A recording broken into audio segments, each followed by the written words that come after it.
तो दोस्तों आज की इस वीडियो में हम डिस्कस करेंगे JAC board class 10th social science यानी कि सामाजिक विज्ञान का मॉडल प्रश्न पत्र सेट 4। यह मॉडल पेपर जो है प्रथम शब्दिक परीक्षा 2021-22 के लिए जेसीईआरटी द्वारा जारी की गई है।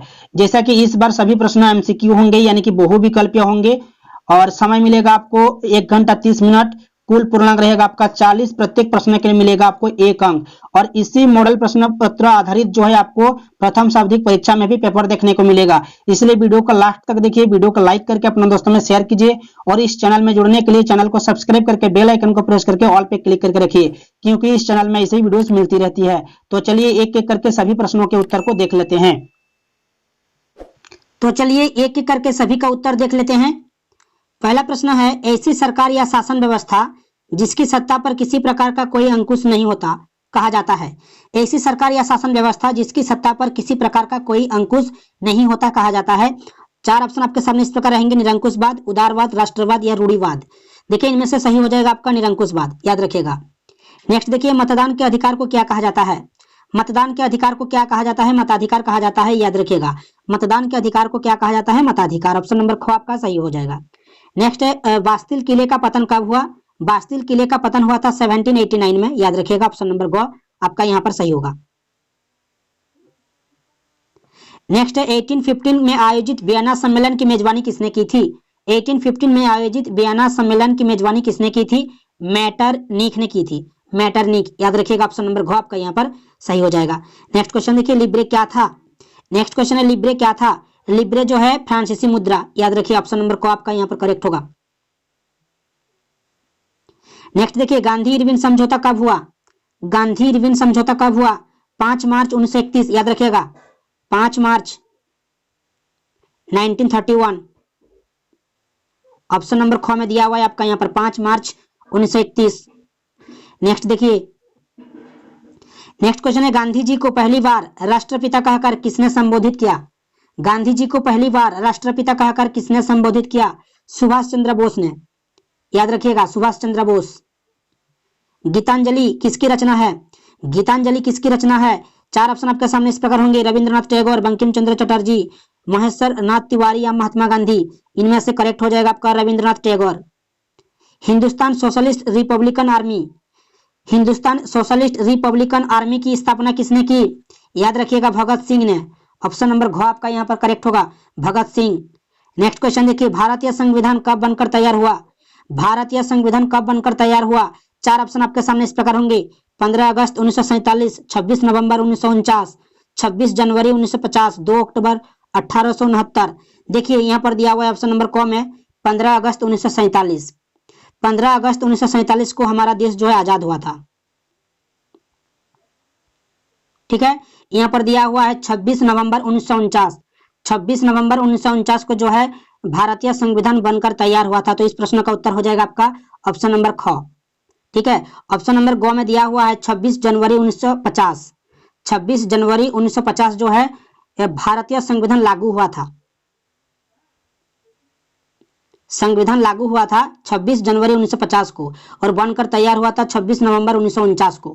क्लियर है? तो इस प्रश्न का उत्तर हो जाएगा आपका ऑप्शन नंबर ख। नेक्स्ट देखिए, आपके घर में एक दूध देने वाली गाय है, आप इसे किस तरह का संसाधन मानते हैं? आपके घर में एक दूध देने वाली गाय है, आप इसे किस तरह का संसाधन मानते हैं? जैव, अजैव, राष्ट्रीय या सामुदायिक?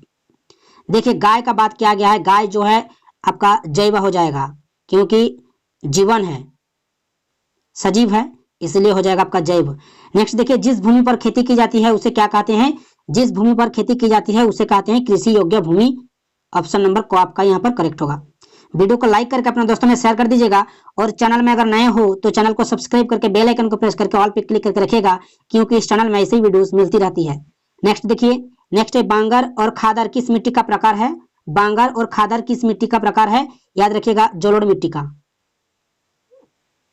नेक्स्ट देखिए, संयुक्त वन प्रबंधन की 1988 में औपचारिक शुरुआत किस राज्य से हुई? केरल, झारखंड, ओडिशा या बिहार? इनमें से करेक्ट हो जाएगा आपका ओडिशा, याद रखिएगा, ओडिशा।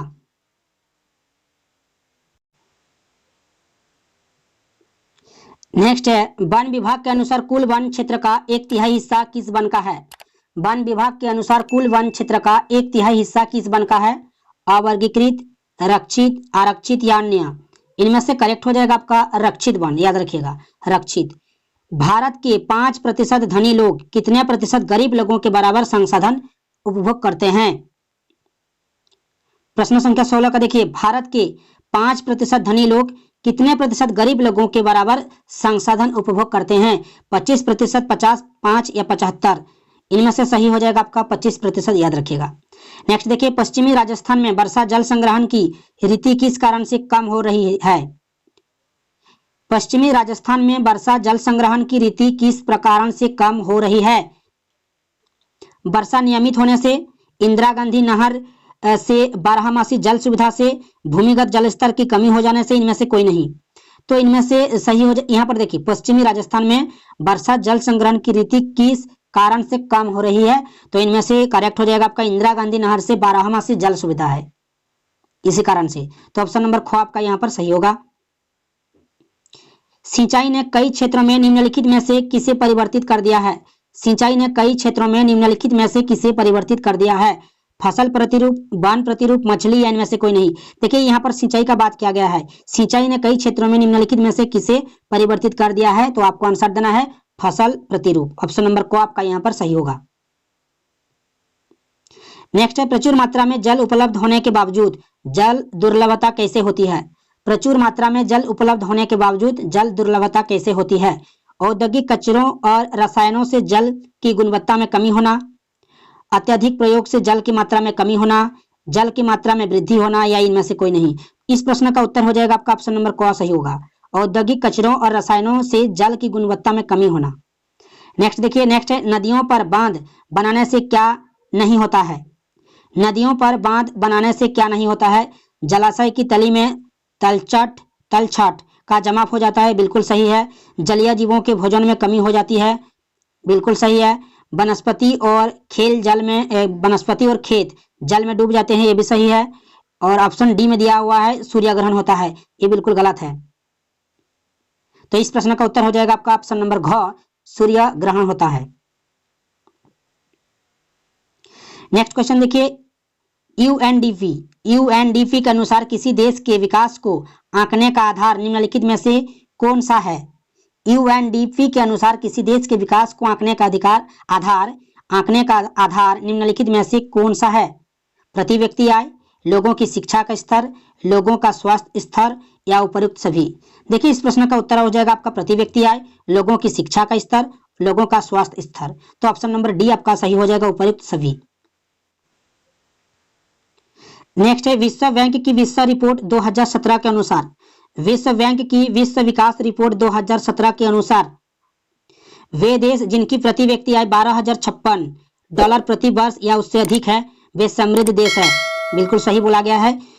ऑप्शन नंबर ख में दिया हुआ है वे देश जिनकी प्रति व्यक्ति आय $955 प्रति वर्ष या उससे कम है वे निम्न आय वाले देश हैं, ये भी बिल्कुल सही बोला गया है। ऑप्शन ग में दिया हुआ है क और ख दोनों सही है, ऑप्शन घ में है इनमें से कोई नहीं। तो इस प्रश्न का उत्तर हो जाएगा आपका ऑप्शन नंबर ग, ऑप्शन नंबर क और ख दोनों सही। तो इस प्रश्न का उत्तर हो जाएगा आपका ऑप्शन नंबर ग, क और ख दोनों सही है। नेक्स्ट है, प्रति व्यक्ति आय को क्या कहा जाता है? प्रति व्यक्ति आय को क्या कहा जाता है? औसत आय, राष्ट्रीय आय, कुल आय या सकल आय? प्रति व्यक्ति आय को कहा जाता है औसत आय, ऑप्शन नंबर को आपका यहाँ पर सही होगा। नेक्स्ट है, इनमें से कौन भावी पीढ़ी के कल्याण को परिभाषित करता है? इनमें से कौन भावी पीढ़ी के कल्याण को परिभाषित करता है? आर्थिक विकास, समृद्धि, धारणीय विकास, जीवन की गुणवत्ता? इनमें से करेक्ट हो जाएगा आपका धारणीय विकास हो जाएगा। नेक्स्ट देखिए, सेवा क्षेत्र में इनमें से किस तरह की गतिविधियां शामिल है? सेवा क्षेत्र के अंतर्गत आता है आपका परिवहन, संचार और बैंकिंग। तो ऑप्शन नंबर गो आपका सही हो जाएगा, परिवहन, संचार और बैंकिंग। जीडीपी का विस्तारित रूप निम्न में से कौन सा है? जीडीपी का विस्तारित रूप निम्न में से कौन सा है? सकल राष्ट्रीय उत्पाद, सकल घरेलू उत्पाद, सकल विकास परियोजना, सकल मूल्य उत्पाद? जीडीपी का विस्तारित रूप इनमें से सही हो जाएगा आपका सकल घरेलू उत्पाद, ऑप्शन नंबर ख आपका यहाँ पर सही होगा। नेक्स्ट है, नरेगा 2005 राष्ट्रीय ग्रामीण रोजगार गारंटी अधिनियम 2005 के अनुसार सरकार द्वारा गारंटीकृत रोजगार की दिनों की संख्या डैश है? 100 दिन हो जाएगा, 100 दिन, ठीक है 100। यहाँ पर भी 100 दिन है और ऑप्शन नंबर क में भी 100 दिन है, तो आपका सही आंसर हो रहा है यहाँ पर 100। लेकिन एग्जाम में जो है 2 ऑप्शन में ऐसा 100 नहीं रहेगा, यहाँ पर दिया हुआ है, अलग बात है, ठीक है। तो इस प्रश्न का उत्तर हो जाएगा आपका 100 दिन। यहाँ पर भी 100 दिन है, तो आपको आंसर देना है 100 दिन। एग्जाम में आपका 2 ऑप्शन में ऐसा 100 नहीं रहेगा, याद रखिएगा। नेक्स्ट क्वेश्चन देखिए, नेक्स्ट क्वेश्चन है सवेतन छुट्टी का प्रावधान किस क्षेत्रक में होता है? सवेतन छुट्टी का प्रावधान किस क्षेत्रक में होता है? असंगठित, संगठित, ग्रामीण या इनमें से कोई नहीं। सवेतन छुट्टी का प्रावधान जो है संगठित क्षेत्र के अंतर्गत आता है, तो ऑप्शन नंबर ख आपका यहाँ पर करेक्ट होगा। नेक्स्ट, अल्प बेरोजगारी उस अवस्था में पाई जाती है जब लोग, अल्प बेरोजगारी उस अवस्था में पाई जाती है जब लोग अपनी कार्य क्षमता से कम कार्य कर रहे होते हैं, अपनी कार्य क्षमता से कम कार्य कर रहे होते हैं, तो ऑप्शन नंबर ग आपका यहाँ पर सही हो जाएगा। अल्प बेरोजगारी उस अवस्था में पाई जाती है जब लोग अपनी कार्य क्षमता से कम कार्य कर रहे होते हैं, याद रखिएगा। नेक्स्ट क्वेश्चन देखिए, उत्पादन, उत्पादन एवं उपभोक्ता के बीच संबंध कौन स्थापित करता है? प्राथमिक, द्वितीयक, तृतीयक या चतुर्थ? देखिए यहाँ पर बोला है कि उत्पादन और उपभोक्ता के बीच बोला है, बीच का संबंध जो है आपका हो जाएगा तृतीयक। तृतीयक को सेवा क्षेत्रक भी कहा जाता है।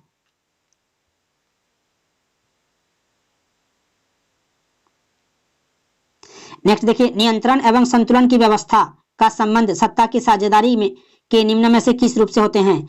नियंत्रण एवं संतुलन की व्यवस्था का संबंध सत्ता की साझेदारी के निम्न में से किस रूप से हैं? सत्ता का क्षैतिज वितरण, सत्ता का ऊर्ध्वाधर वितरण, सत्ता का विभिन्न समूहों के बीच वितरण, सत्ता का दबाव समूहों के एवं आंदोलन की गतिविधियों के मध्य वितरण। देखिए हो जाएगा आपका सत्ता का क्षैतिज वितरण हो जाएगा, ऑप्शन नंबर को आपका सही होगा। नेक्स्ट क्वेश्चन है, 7 आकर संघ बनाने का उदाहरण निम्न में से कौन से देश हैं? 7 आकर संघ बनाने का उदाहरण निम्न में से कौन से देश हैं? भारत, बेल्जियम, संयुक्त राज्य अमेरिका या स्पेन? इनमें से करेक्ट हो जाएगा आपका संयुक्त राज्य अमेरिका, जो कि ऑप्शन नंबर गो आपका यहाँ पर करेक्ट होगा। नेक्स्ट देखिए, भारत में विकेंद्रीकरण के तहत कई ग्राम पंचायतों को मिलाकर किसका गठन होता है? भारत में विकेंद्रीकरण के तहत कई ग्राम पंचायतों को मिलाकर किसका गठन होता है? जिला परिषद या ग्राम सभा या नगर पालिका या पंचायत समिति? देखिए कई ग्राम पंचायतों को मिलाकर जो है पंचायत समिति का जो है गठन होता है, तो ऑप्शन नंबर घ आपका यहाँ पर करेक्ट होगा। नेक्स्ट है, सत्ता का विकेंद्रीकरण में निम्न में कौन शामिल है? केंद्र सरकार, राज्य सरकार, केंद्र सरकार या केंद्र सरकार और राज्य सरकार, केंद्र सरकार, राज्य सरकार और स्थानीय सरकार? देखिए यहाँ पर बोला है कि सत्ता का विकेंद्रीकरण में कौन शामिल है, तो केंद्र सरकार, राज्य सरकार और स्थानीय सरकार, तीनों सरकार, याद रखिएगा ऑप्शन नंबर घ आपका यहाँ पर सही होगा। नेक्स्ट है, नगर निगम के प्रधान को क्या कहते हैं? नगर निगम के प्रधान को क्या कहते हैं? मेयर कहते हैं, याद रखिएगा ऑप्शन नंबर घ आपका यहाँ पर सही होगा। नेक्स्ट है, बोलीविया की सरकार ने कोचबंबा शहर में जलापूर्ति का अधिकार किसे बेच दिया था? स्थानीय कंपनी को या राष्ट्रीय कंपनी या बहुराष्ट्रीय, इनमें से कोई नहीं। बोलीविया की सरकार ने कोचबंबा शहर में जलापूर्ति का अधिकार किसे बेच दिया था? बहुराष्ट्रीय कंपनी को बेच दिया था, ऑप्शन नंबर ग आपका यहाँ पर सही होगा। चलिए नेक्स्ट है आपका, निम्न में कौन असत्य है? ऑप्शन नंबर क में दिया हुआ है, दबाव समूह और आंदोलन अपने लक्ष्य के लिए जनता का समर्थन हासिल करने की कोशिश करते हैं, बिल्कुल करते हैं, सही बोला गया है। नेक्स्ट है आपका ऑप्शन नंबर ख में कि आंदोलन कभी राजनीतिक दल का रूप नहीं लेते हैं, यह गलत बोला गया है, ठीक है। आंदोलन जो है राजनीतिक दल का रूप लेते हैं, तो ऑप्शन नंबर ख आपका यहाँ पर सही हो जाएगा, क्योंकि यह जो कथन है असत्य दिया हुआ है, ठीक है। नेक्स्ट देखिए, नेक्स्ट है, भारत में केंद्र में गठबंधन सरकार की शुरुआत किस दशक से प्रारंभ हुई? भारत में केंद्र में गठबंधन सरकार की शुरुआत किस दशक से प्रारंभ हुई? याद रखिएगा 1990 से, 1990 से।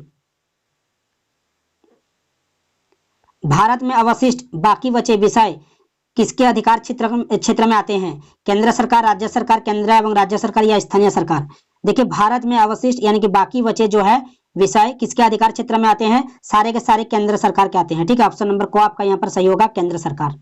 नेक्स्ट देखिए, अंतिम है, लास्ट है, भारतीय संघवाद का तीसरा स्तर कौन सा है? भारतीय संघवाद का तीसरा स्तर कौन सा है? केंद्र सरकार, राज्य सरकार, स्थानीय सरकार, इनमें से कोई नहीं। भारतीय संघवाद का तीसरा स्तर जो है स्थानीय सरकार का है, तो ऑप्शन नंबर गो आपका यहाँ पर सही हो जाएगा।